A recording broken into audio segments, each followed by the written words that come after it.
Hi, this is Stephen, and this is Astro Indicator Update, and today is Sunday, June 7th. This is episode 42.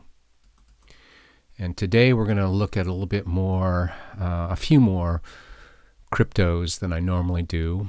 I don't have any individual astrological horoscopes to look at.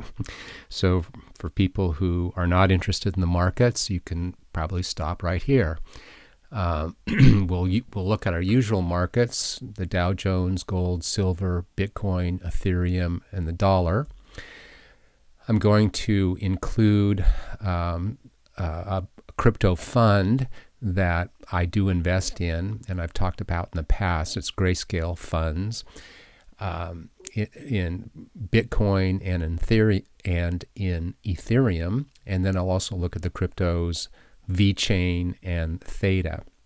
Article recommendation, a brief reference to the poem Desiderata, which I grew up with. It was on our kitchen wall.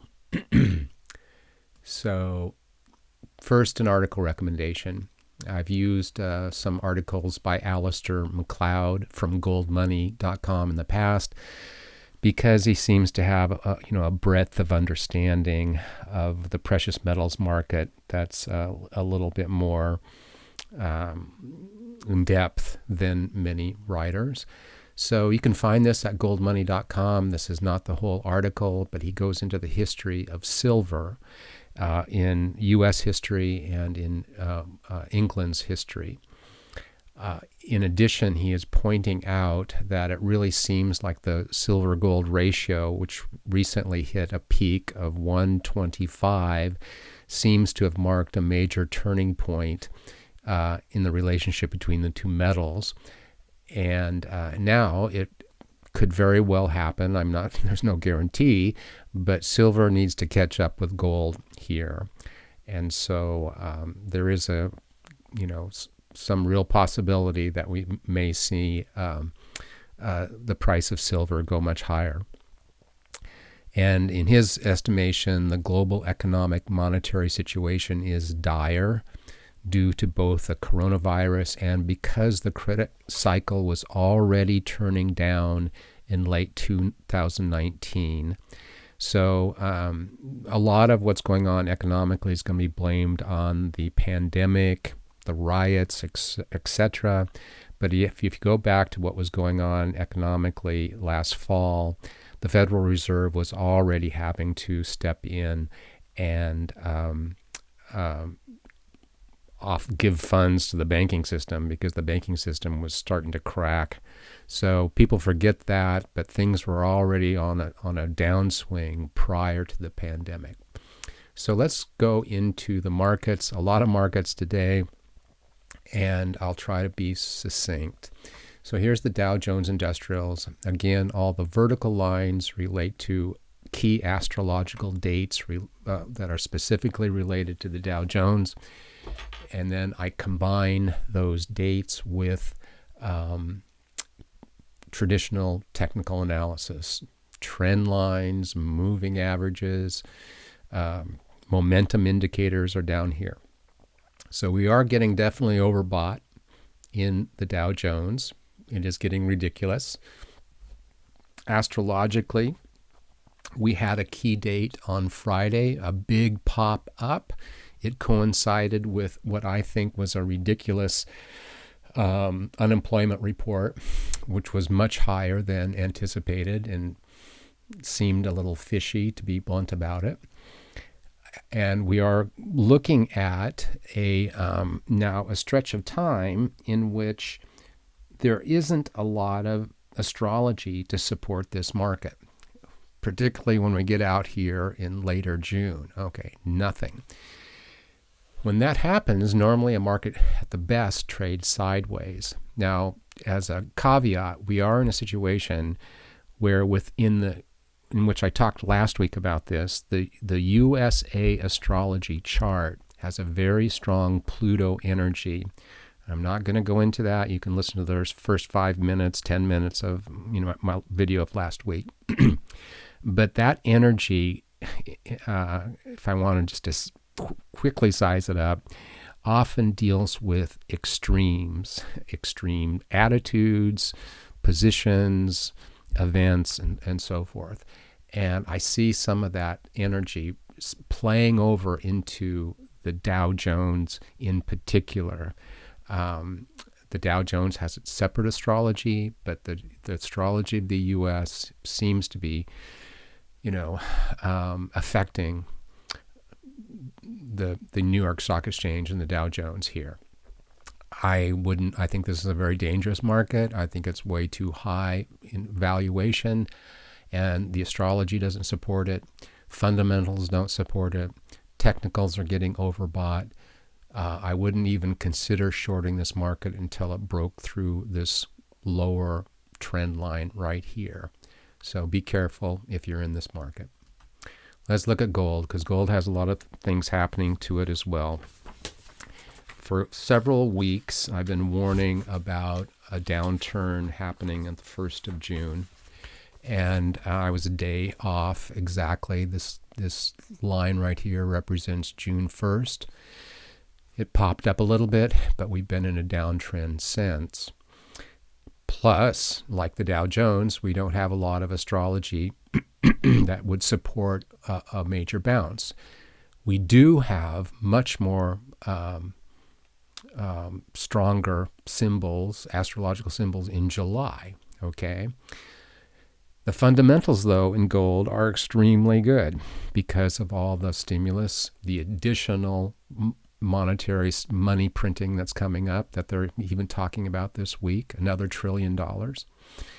Eventually, that's going to undermine the U.S. dollar, and you want to protect yourself with investments or savings in a form that will retain its value.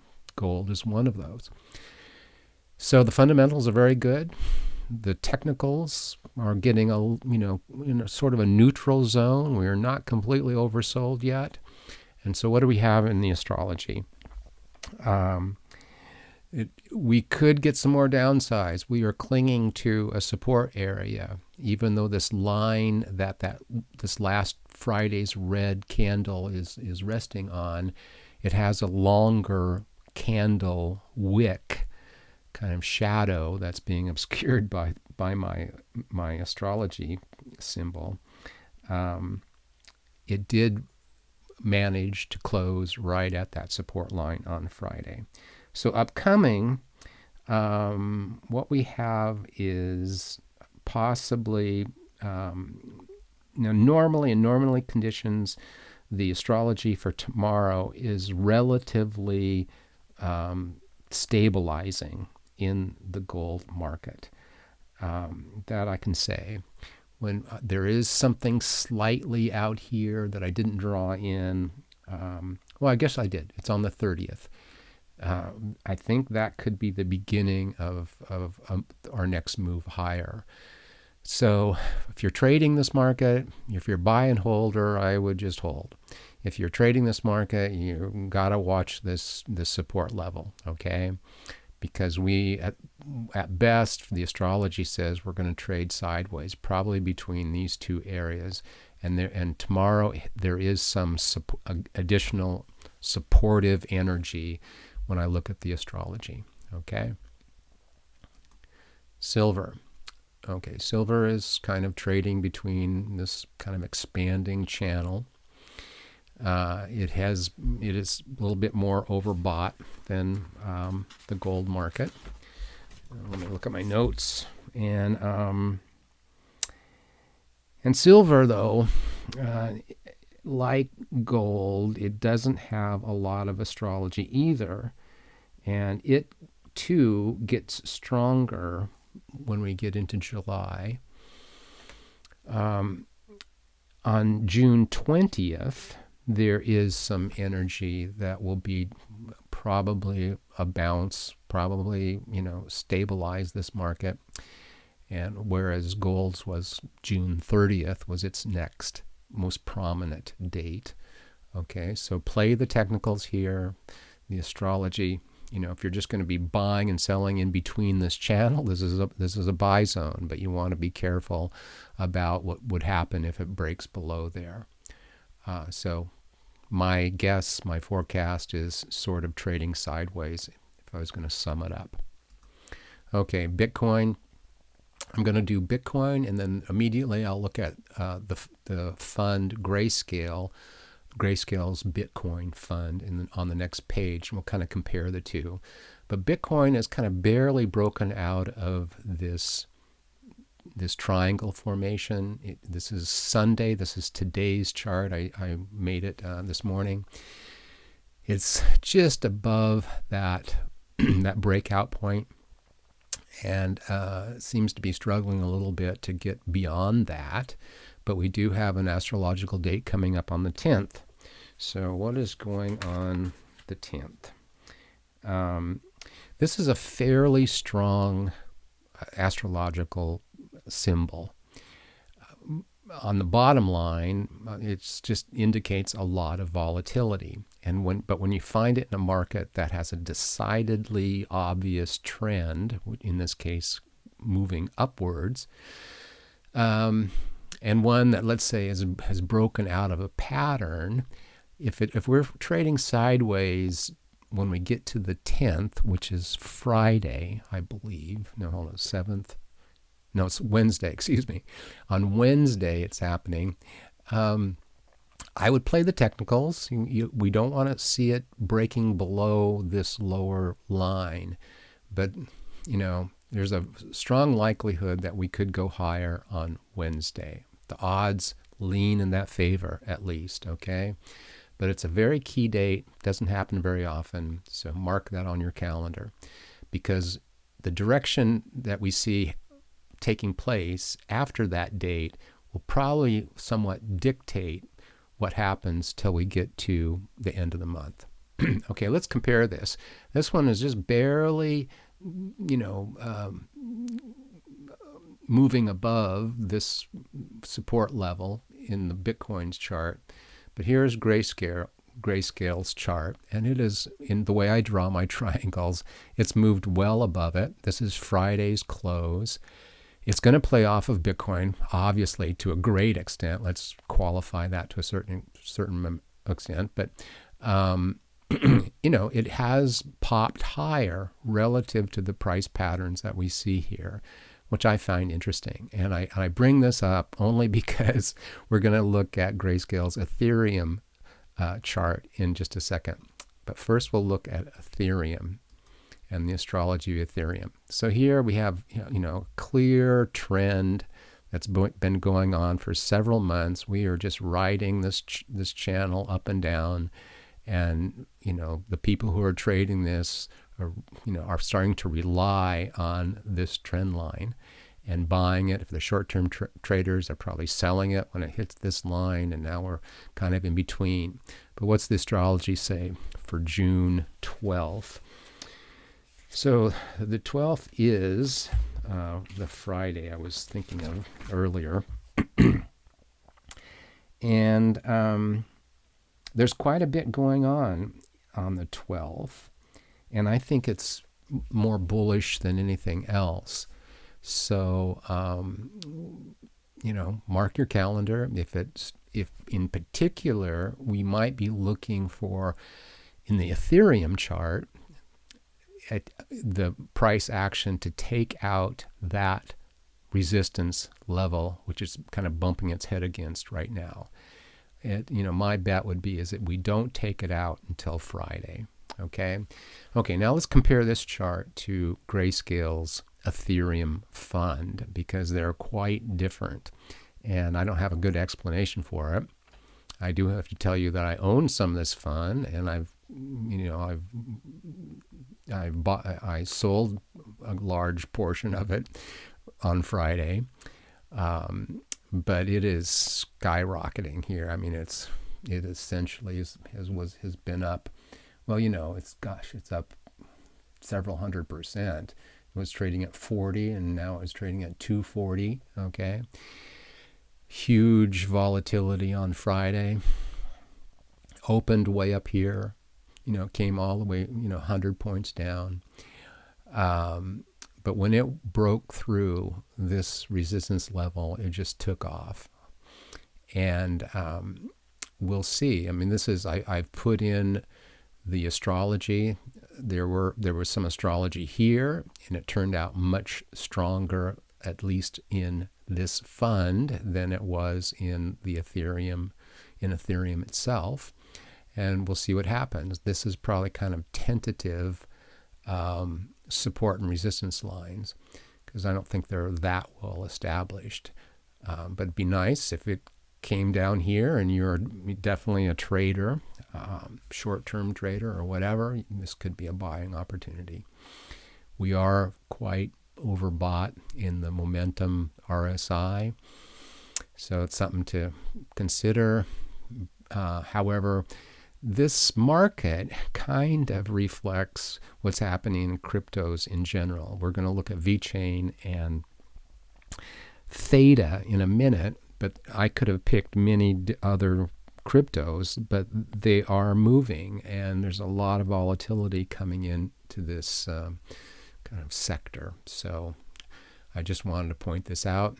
Again, just as an aside, I'm kind of interrupting the flow here a little bit, but people have to understand you don't have to go out and buy a whole Bitcoin. You can buy just a very small, $20 worth of Bitcoin.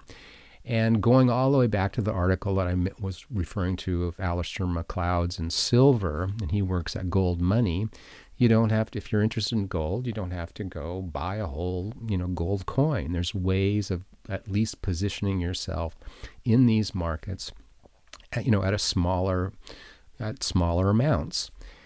It's much better to actually hold these things and have them in secure storage. However, there are ways of, goldmoney.com is one way. You get a debit card and you can spend your gold and connect it to your bank account. And even with Grayscale Ethereum, you don't have to buy a whole Ethereum. You can put in, if you have a brokerage account, you can just add a little money and have some exposure at least to the crypto space. That's my main point. So let's see. US dollar, this is important because I have been looking at an upcoming date, which happened this past week in the US dollar, and I was wrong. I anticipated a bounce. I anticipated a bounce on that particular day, which was June 2nd. But however, every now and then these things happen that the fundamentals, I think in this case, just have overridden the astrology. The dollar has been valued at a level that's much too high compared to the amount of currency that is just being created out of thin air. And the astrology, we didn't get the bounce, and it should have happened right here. We broke through. If you can kind of see that trending line right there, and this was the top of that kind of triangle that was forming, and we fell through the bottom of that trend line, and we have been heading south ever since then. And the astrology, although rare and bullish, did not put a dent in this downtrend. It's fairly new. We'll see where it goes. We are getting to oversold levels in the dollar. Look for it to bounce, for the technical traders down at this level. Again, I use some proxies in all my charts. This is UUP, but it is reflective of the trading in the dollar as well. So we have a little ways to go. We'll probably stabilize here, but this is, I think, a pretty significant move in the dollar, and it may continue and then be reflective in higher gold or precious metal prices, sort of in general, and probably in cryptos. So here are the cryptos I was going to point out just as an example. I own a very little tiny bit of VeChain, but it has broken, it has, hit resistance, broken out. And if it goes through this point, it has very little resistance above here. And I'll show you a weekly chart in a minute. But VeChain is something to look into. Again, I hold, pocket change worth of VeChain. And But it is an established cryptocurrency that has a very definite applied use case, and that is it's used in shipping. The shipping industry uses it to verify the authenticity of certain goods that counteracts counterfeiting. It's much more precise and detailed in tracking certain parameters of objects, and many well-known companies have been backing and using VeChain. So it has a very practical use case. So that's one reason. Here is VeChain's weekly chart. And again, this looks like a lot of cryptos where we're getting a bounce, and then there is not a lot of resistance above here, and we could get big spikes. At least let's say the potential. Again, this is not trading advice, and particularly with altcoins. Altcoins are very, outside of Bitcoin and Ethereum, they're very volatile, and you have to be prepared to only trade with money that that you can afford to lose, as the saying goes. Okay, here's Theta. Theta was trading at 5 cents here back in March. It got up to 55 cents and higher. It's pulled back big time and kind of stabilizing. Theta, again, has a fairly attractive area of business that it can be applied to, and that is decentralized streaming of video. And just recently, I have mixed feelings about this, but Google is putting money into Theta, and so is Samsung, and I think Sony. But it is an interesting coin, which I own, again, very, very little of, but you want to maybe put it on your radar, is Theta. And finally, given what's going on in the world, I'm not going to dwell on this, but here's Theta's weekly. I forgot to put this in there. Theta's weekly. Again, it's only been trading for a couple years, so it is like in new territory. So if it starts to build a base, chart pattern around this area and goes higher, it may go a lot higher. Finally, if you're of my age, which is, I kind of grew up in the 60s, you're familiar with this poem that was written in 1927, but it's sort of like falls into the category words to live by. And I was fortunate enough to kind of have this on my kitchen wall when I grew up. My mom was, she liked, inspiring poems and so forth, and she had a decidedly spiritual, orientation, and she wasn't exactly religious, but she was, I would say, spiritual. And, I hadn't really read this through until, I'm not going to read it now. I just recommend that you maybe do a search and read the poem Desiderata. And I think it would help if more people today would read this poem, because it has some very, meaningful recommendations in it. It's something that there are universal truths in the world, and this poem touches upon some. So anyway, that's it for today. Again, my name is Stephen. I've been researching financial astrology for 25 years. I have a master's degree in psychology. Here is my email. I do accept donations. I always appreciate likes and comments. And if you want to be notified of my upcoming videos, consider subscribing. So that's it for today. Thanks for listening.